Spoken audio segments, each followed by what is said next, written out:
Hey guys, it's Day Did You Win? And this past Sunday, I had the opportunity to run a new race that I've never ran before. It was the 40th anniversary of the Bank of America Shamrock Shuffle held in Chicago, Illinois.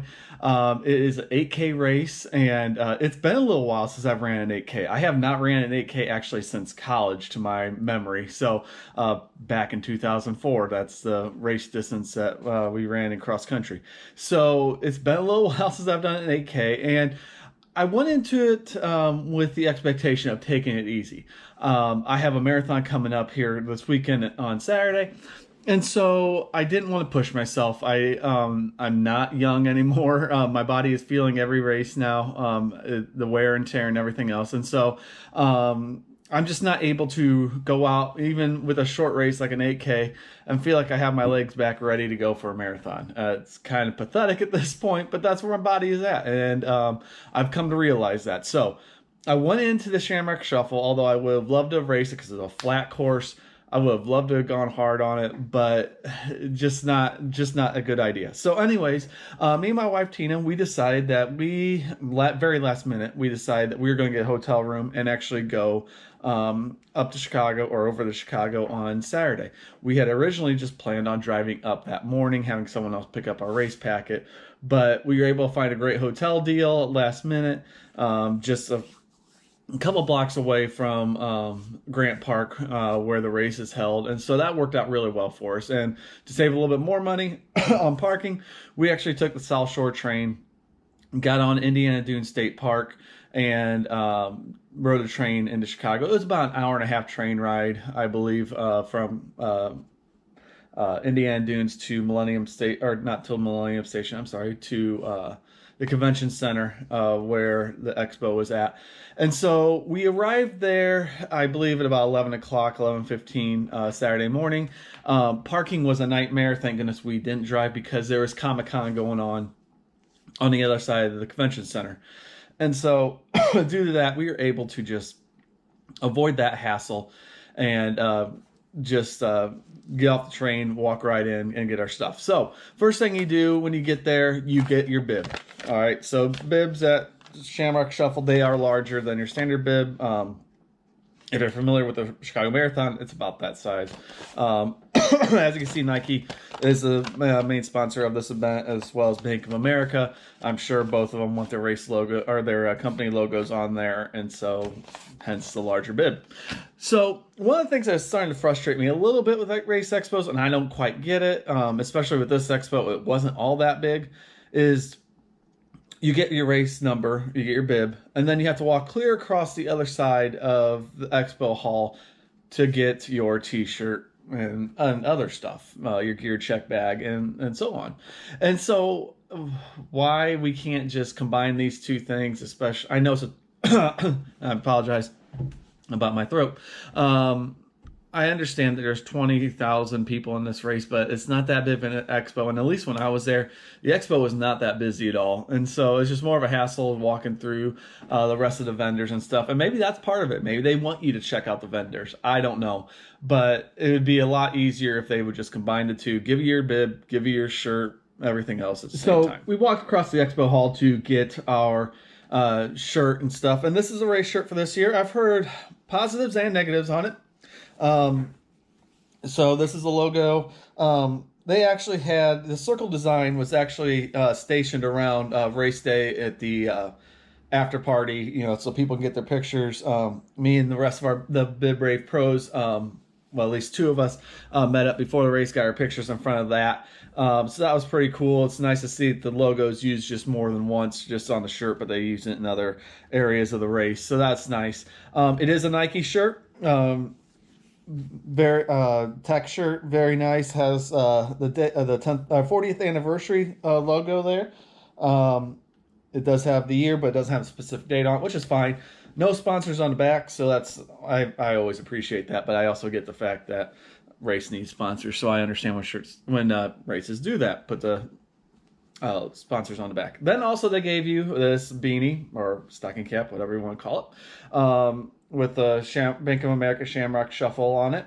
Nice little touch on that. That was the free item as well. And so, like I said, the expo was not that large. It did not take us very long.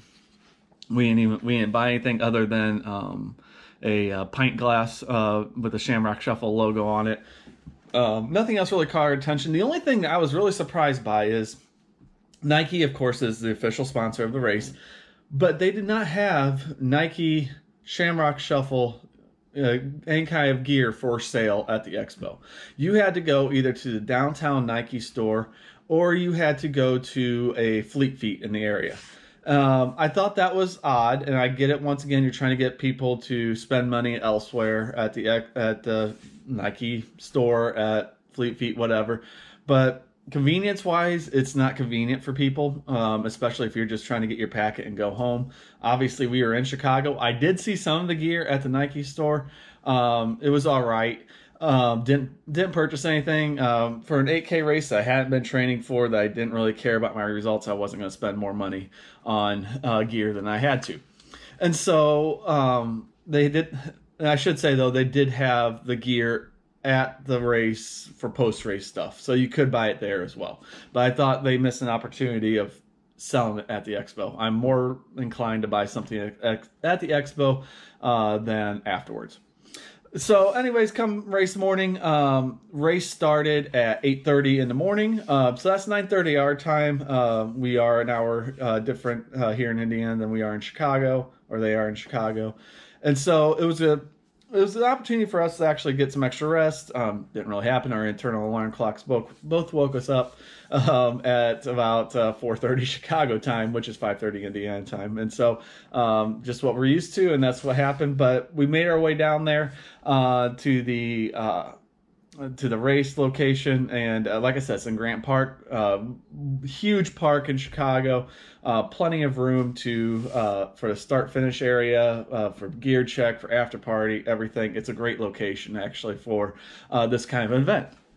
And so I met some other Big Brave pros. I met Melissa, I met Zenaida pre-race. We were supposed to meet Amanda and Ben, but just didn't work out for them to meet beforehand. Got some pictures, got to know each other. Hadn't met Zenaida and Amanda yet before that. And so that was a great opportunity as well to meet up with some other people that I hadn't met yet. Getting into corrals was easy. They did check your bibs. Obviously, if you have an A, you're an A corral. B, C, D. I think it went all the way up to H. And so they were watching for that. They were very picky on that. And so you get in. Corrals were not too crowded. It's not like the marathon. There was plenty of room in there. And once I got into the starting corral, I actually met a friend of mine who I've only known through social media and YouTube as Kofuzi. Michael, he was in the starting corral right next to me, just happened to be at the very back where I was planning on starting, although he was planning, and he did run a lot faster than me on this day. But it was a great opportunity to meet him. We've been at a couple of races, I think, together in Chicago, but it just never worked out for us to meet. So it's a great opportunity to meet, catch up with him, talk with him for a little bit. Kind of also look at what kind of camera he was using, which is really cool and interesting. I've attached a link to his YouTube channel below. Go check it out. He does some great work, basically posting YouTube videos, daily vlogs every day, or close to it. So anyways, we got to the start line. The race started on time. They do start you by wave. So wave one, corral A, they went first. So we were off and running, and there was a break between corral B. So they did not just start everybody all at once. And so, which was nice, because for me, like I said, I was not planning on running this fast. I could have easily probably started in corral B and been fine. But at the same time, I did not feel as bad, still starting at A, running slow, as I would have if they started everybody all at once, because I was not in the way.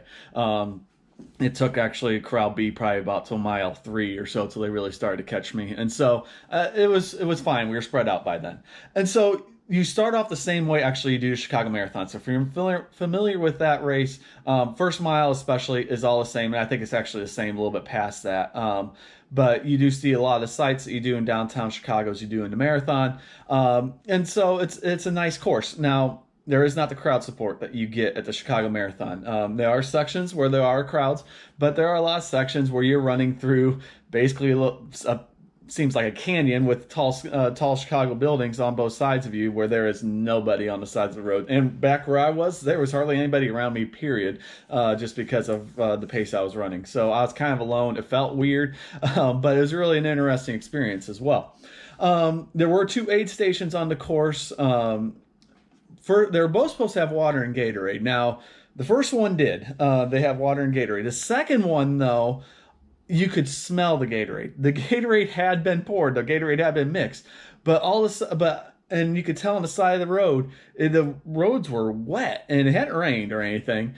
And so what I think happened is something was wrong with either the Gatorade or the water they mixed it with, because they dumped it. There wasn't even any water actually at the aid stations when I was there. And so what they do for the marathon, and I'm pretty sure they were doing for this race, is they bring in these big jugs of water, probably about 2 gallons or so, I'm guessing, of water to mix all the Gatorade and to put in the cups for water and such. And I'm guessing something was wrong with the water, because also I saw on my left-hand side as I was running, they're getting bottles of water, just like your personal bottles of water, out of a box truck and starting to pour cups of water that way.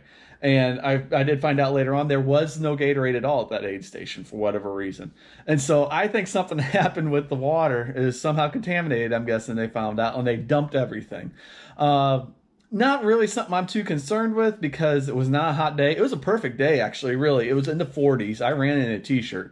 But I did not feel a need for an aid station, and so I didn't even take any water or Gatorade throughout the race. So luckily, not a warm day, didn't really need it.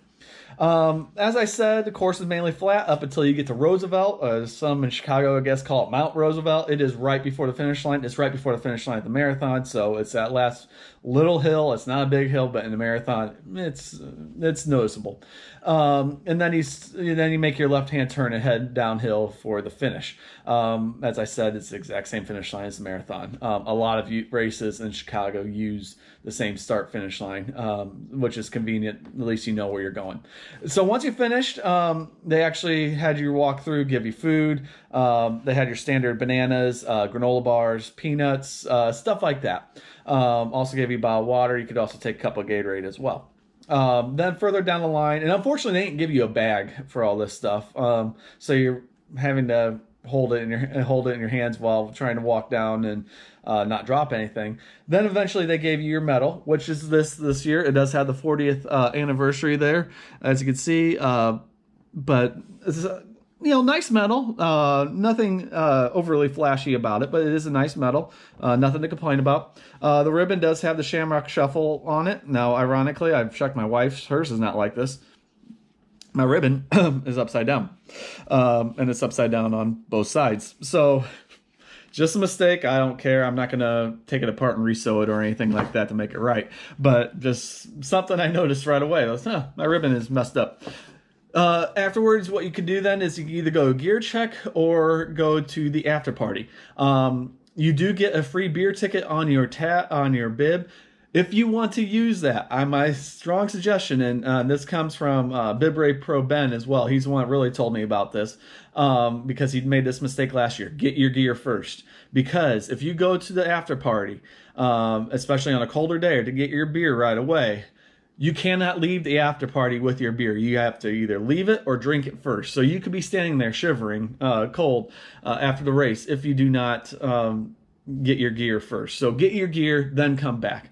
Another reason, though, to get to the after party quickly is that Advanced Healthcare was out there, and they actually were giving out these mugs. And in the mugs was hot chocolate. Now, I can tell you, I did get mine, drank mine. I did go back in a little bit later to get my wife one, because she was still out there running, and I heard they do run out. And so I got my wife one, and it was obvious they were running out of hot chocolate, because my mug was full when I got it, and hers was probably about half full. So they were trying to conserve. I get it. So they do run out. If you want to get something like that, go over there. My understanding is they do this every year, or at least they did it last year as well. So nice touch there. It's not something I did not pay for the mug. I got a nice little souvenir out of it, but I did not pay for it and everything else. So at the after party, I did meet up with the rest of the Bib Brave pros. As I said, I met Melissa and Zenaida earlier in the day. Melissa met up then afterwards with Ben and Amanda, who were also there.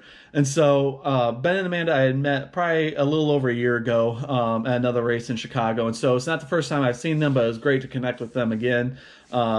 Just some great people, getting to know them, and so on. And so the after party was great. There's a live band as well.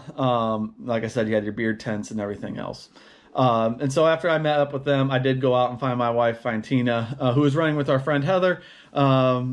And I did finish up the last mile of the course with them. So overall, Shamrock Shuffle, great experience. I could see myself doing this race again. I don't usually like traveling that far for an 8K, but you know what? Actually, for the price, I think for the most part, leading up to the race, for most of the time, it's like $45. And Bib Brave had a $10 off coupon at one time, or discount code that my wife was actually able to sign up for just $35. So that was a great deal. Not bad for a Chicago race, especially when you consider you get your hat, you get your shirt, you get your medal, and just a lot of other things that they do there. So check it out. Check out the race for next year. 41st annual race will be held at the end of March next year, and it was a great time. So I strongly suggest it. If you have any questions, leave them down below. As I said, check out the links down below as well, and you can find my other reviews and other videos. Thank you guys very much for watching. Subscribe to get more of these videos, and I will talk to you later.